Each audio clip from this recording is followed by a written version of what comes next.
Oh my gosh. It's the derby, Luna. It's the derby. It's on the derby. We gotta go.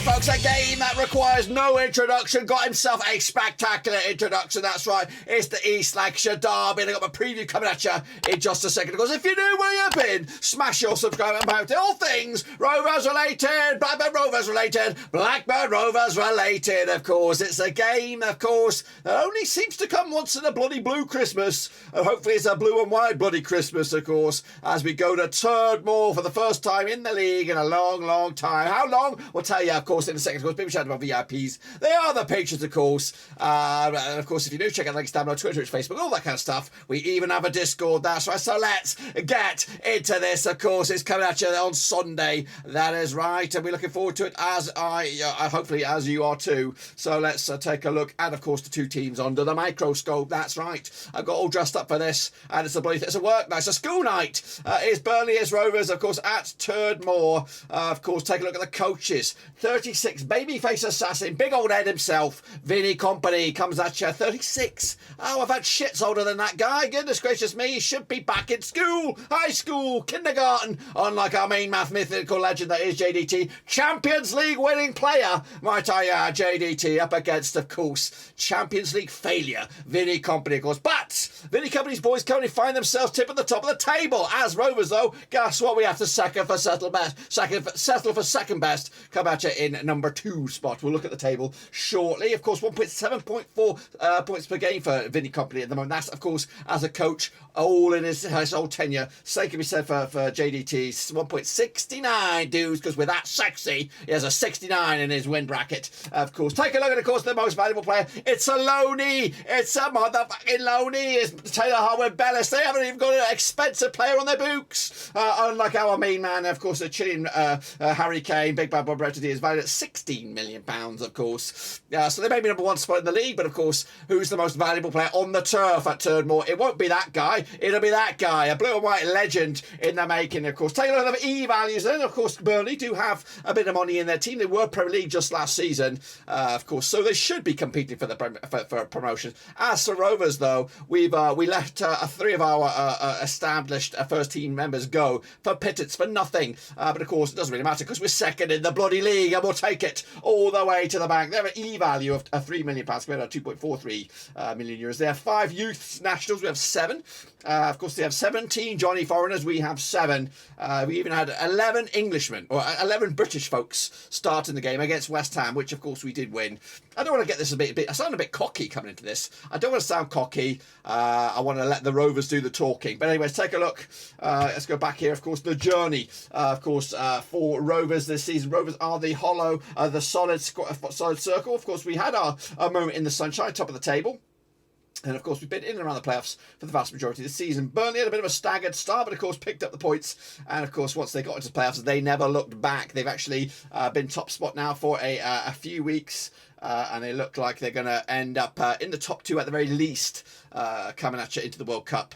That is true. Let's take a look at the shit stain FC. That is, of course, Burnley. I think that's a turd in the middle. Is that a turd? Or is that a big old turd? It's a turd with a tail. That's what it is. Of course, let's take a look at the recent run of events. Then, of course, they did beat Crawley 3-1. That was, of course, in the Catamount Cup most recently. They did lose 5-2 to Sheffield United. That was away. But the last home match was a scrapey 3-2 win over Rotherham. Of course, they also beat Reading, and they also beat Norwich. So big home home wins, 3, yes, 4 home wins, or 4 home matches out of the last 5. That's incredible stuff there.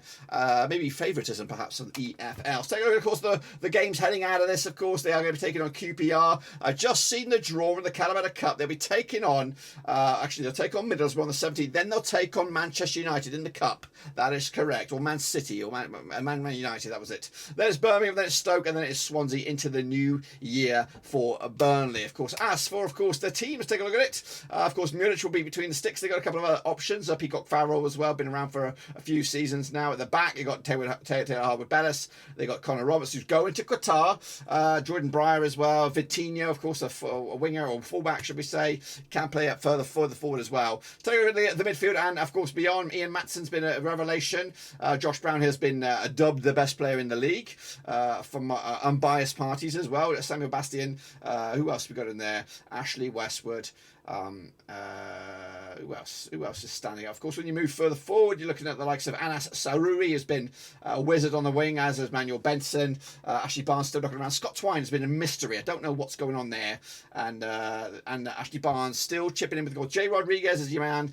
He's up there in the charts as well. Let's take a look at, of course, the best players for Burnley this season. It's been Josh Brown, 7.41 by a distance. And then it's Taylor Harwood-Bellis with a 7.24. Jay Rodriguez up in the bronze medal spot. And then, of course, it's who's who. All right, then let's take a look at, of course, my expected starting lineup for Burnley. Of course, coming into this, they got Munich between the sticks, Madsen on the left-hand side, Vitinho at the right. We've got Breyer and Harwood-Bellis making up the back four. We've got Brownhill, Cork, Teller. We have Zaruri on the left-hand side, Benson on the right, Rodriguez down your throat there, of course. A decent side, a lot of pace in there, of course, and a guy who knows where the back of the net is. Moving forward, take a look at, of course, the discipline for Burnley. Rodriguez, and stats, should I say, Rodriguez at 9 goals, Teller's got 6, Benson's got 6, Brownhill has 5. As for the discipline, Cork has 6 yellows, Brown has 5, Howell has 4, Cullen has 3, and Rat Matson's got 1 red to his name in the books already. He's taking a look at the goals then, of course. 31 goals so far through open play for Burnley. Kicking off forward, they're 4 from set pieces, 2 penalties, and 0 counter-attacks or own goals. They prefer actually the flanks, 38% down the left and the right, 24% down the middle. When they are in attack or in possession, 43% of the time is in the middle third, 30% is in the opposition third, 27% the defensive third. They are, of course, a possession-based and attacking side. It's not like Rovers, where of course is heavily favoured in the defensive third. As for shot direction, 18% down the left, 20% down the right, 62% down the middle. Kicking on forward, they 51% of all their shots in the 18-yard box, 10% in that scrappy area, and 39 long-range cookies. Take a look at, of course, the visitors then, of course, the mighty blue and white. Of course, their recent run of events includes a 2-2 draw/victory over West Ham United down at London Road, London Stadium. Of course, we went on penalties.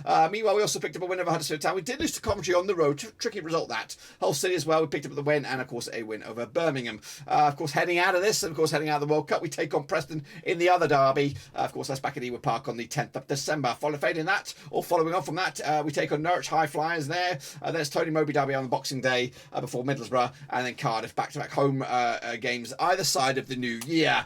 Take a look at, of course, Rovers team, and if you don't know, of course this is more aimed at the six-fingered banjo players. Kaminsky, of course, between the sticks. We've got Britain, of course, competing alongside the likes of who else would be there? Hayden Carter, maybe.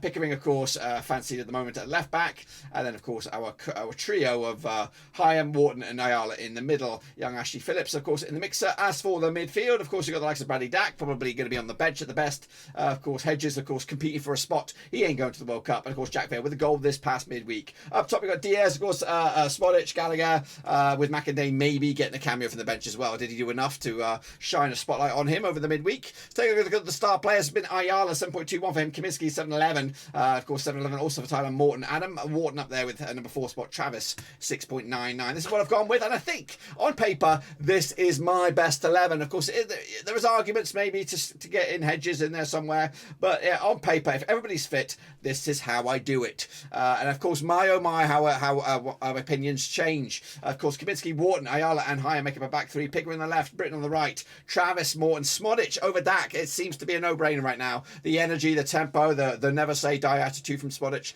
And of course, he's on a good bit of form. Scored a penalty, scored a goal not too long ago, and they've got Diaz and Gallagher up top. For me, that is how we do it. Of course, get Hedges, get Dolan, get Dak, get Vale on the bench. Have some danger men on the bench to cause some surprise. McInday as well. Get him in there. Of course, take a look at our stats then. 10 goals for Diaz, 3 for Spodich, 3 for Gallagher, 3 for Dolan. As for yellows, 5 for Travis, 4 for Gallagher, 3 Spodich, 3 for Diaz, and 1 red for Garrett, which has been struck off, so I don't know why it's still there. It was not a red. Goal, 17th of them through open play, 5 set pieces, 1 counter attack, and 1 penalty. As for, of course, the attacking avenues, we prefer the right to the left. Shot zones, of course, 43% of actually action zones, 43% of our possessions in the middle third, 34% is in a defensive third, and of course 23% is going forward. Of course, speaking of going forward, shot directions, 29% of the left hand side, 12 down the right, 59 down the middle. Shot zones, just 5% in that scrappy do area, 57% in the 18 box, 38 long range cookies.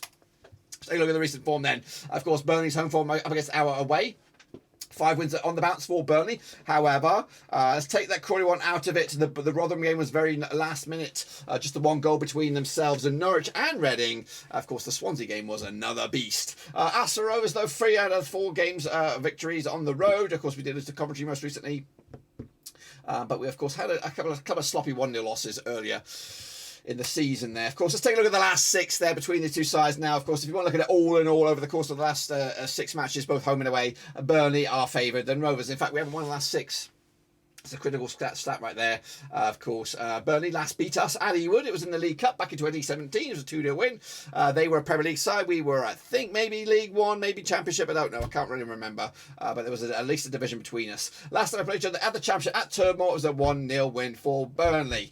Of course, they actually picked up the last 3 victories over at Ewood Park. That's a stat that needs to change and fast. Of course, the last 6 though at Burnley at Turnmore is much a better reading for Rovers. Just 1 defeat the past 6 matches. Of course, the last time we played each other was a 1-0 win for Burnley. That was Andre Gray on the score sheet back in March 2016. Prior to that, 3 draws and a couple of wins for Rovers, stretching all the way back to the year 2000. Can we get back into the winning train, or at least can we get back to the non-losing train against the 6-fingered banjo-playing weirdos? Take a look at what we can expect for this game then, shall we? Burnley strengths, scoring chances, attacking down the wins, creating long shots opportunities, creating chances using through balls, coming back from losing positions. Their weaknesses, though, defending against skillful players, offside, avoiding offside, protecting the lead, stopping opponents from creating chances. Their style of play is possession football, long shots, short passes, non-aggressive. Opponents play aggressively against them, and they have a consistent first 11. As for the strengths of Rovers, through balls, skill, individual finishing, scoring chances, protecting the lead. Weaknesses, though, defending counter-attacks, aerial duels, avoiding fouling in areas. Style of play is down the left-hand side, short passes, through balls often, playing in our own half, and we do mix it up with the 11. The forecast says Rovers will score as a result of an individual skill.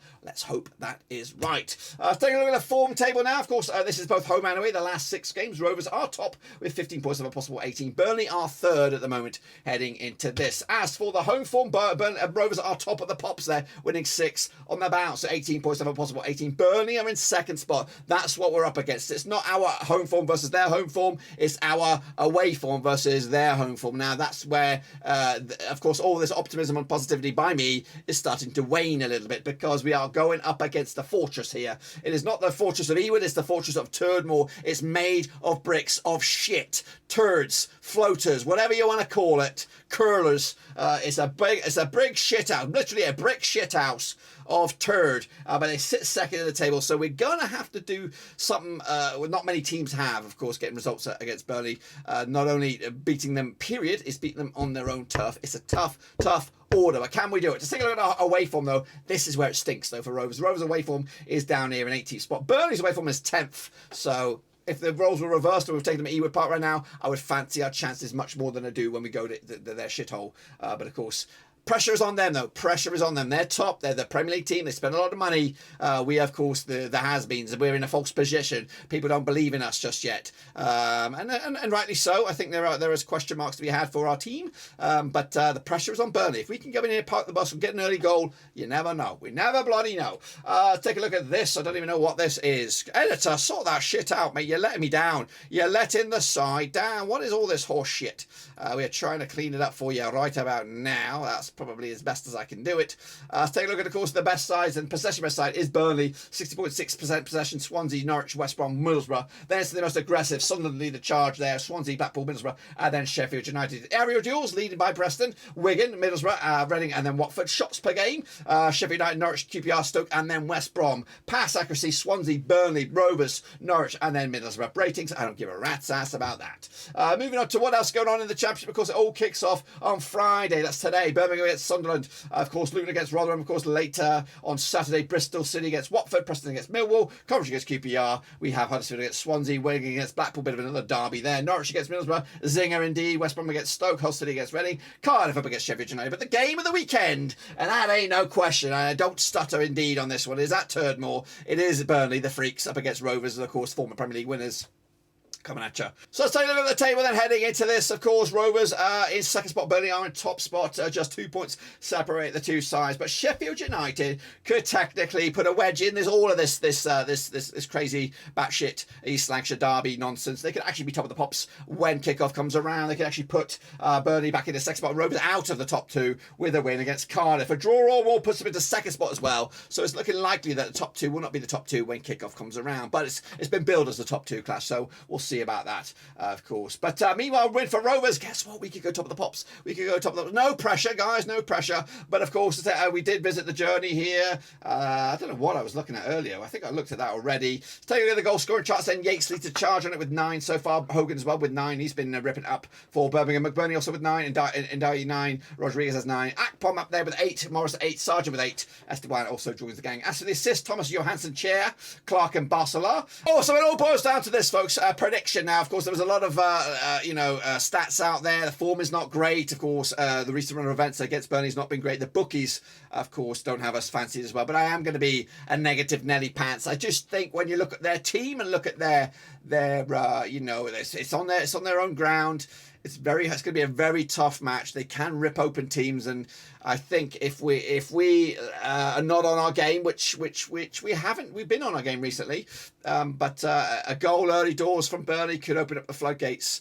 Or heads could drop, and this young side is coming into this, which might be also a better thing. I'm just being a bit of a negative pants here. I do think Burnley will win this game, and I'm going quite handsomely as well, 3-1 win. But that shouldn't be all doom and gloom. I think if the roles were reversed, it was at Ewood Park, I would go for a 2-1 win for Rovers. But it's just the fact I think Burnley have a lot in their tank, have a lot of fuel in the fire. And had an extra day's rest as well, even though our boys did rest it up this whole week.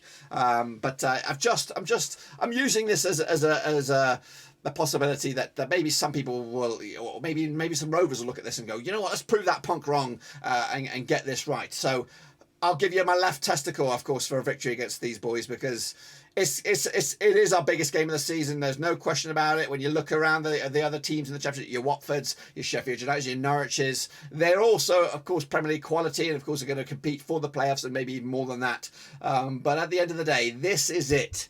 And they are the number one team. They're the number one team on merit. We are the second best team. We're the second best team on merit, but we do have a chance to be the number one team heading into a break, which of course will be a monster early Christmas present for us. So hopefully this is used as fuel for the fire for Rovers to turn it around and get the shock result. But I'm going to be honest with you. If I had to put a quid on this, or a million, if I got the result right, get myself £1 million, I would go for this one, because I think that's the more likely scoreline. Anyway, I don't want to be the better about it, but honestly, we're going to be watching it. We're going to have a vlog. We're going to have a post-match. We even have, I think, a post-match podcast lined up as well as we head into the mini break. And I look forward to World Cup content. But right here, right now, all eyes on this. Forget the rest of the games. Forget your Premier League. Forget your Bundesliga. Forget the Serie A. It's all about the East Lancashire derby on Sunday. I'll be there bright and early. Hopefully you'll be there too. But until then, guys, I'll see you soon. Be safe. And come on, Rovers. Let's turn this motherfucker around.